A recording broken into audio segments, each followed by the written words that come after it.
Alors, j'écoutais ce matin une émission sur avec philosophie de Géraldine Mühlmann, je ne sais pas comment je vais retenu exactement l'orthographe de son nom, à 10 heures, et un de ses interlocuteurs nous dit la politique ce n'est pas naturel. Je trouve ça tout à fait intéressant.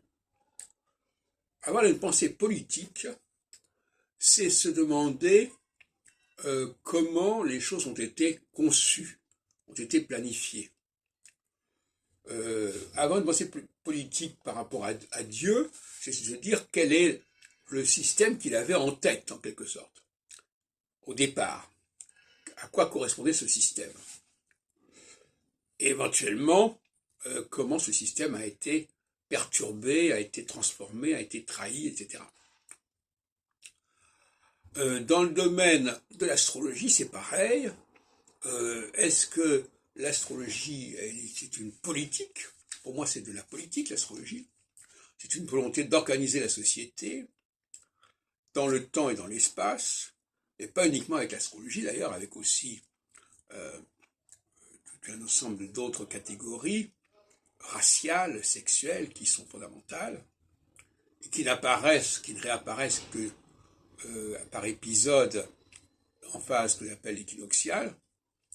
Et donc, moi, il se trouve que j'ai fait du droit et de la science politique très jeune, et donc je suis marqué par cette idée du projet. Notamment, j'ai été marqué par le droit constitutionnel. Donc le projet, il est là.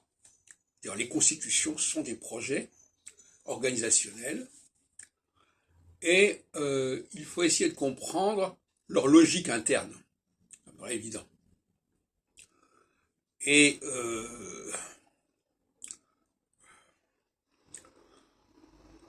ce n'est pas simple.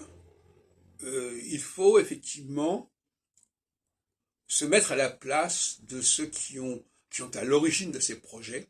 C'est valable au niveau linguistique aussi d'ailleurs. Une langue, qu'est-ce qu'elle est au départ, quelle est sa cohérence. Et certaines personnes s'imaginent, veulent nous persuader que les incohérences que nous trouvons actuellement, des milliers d'années ou en tout cas des siècles après, étaient déjà dans le projet. C'était déjà prévu comme ça.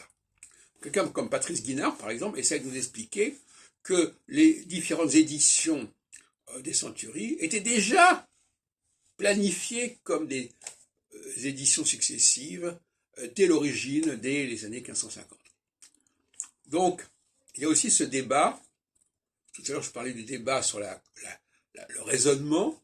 Il y a aussi le débat du projet. La plupart des gens ont beaucoup de mal à penser l'idée de projet.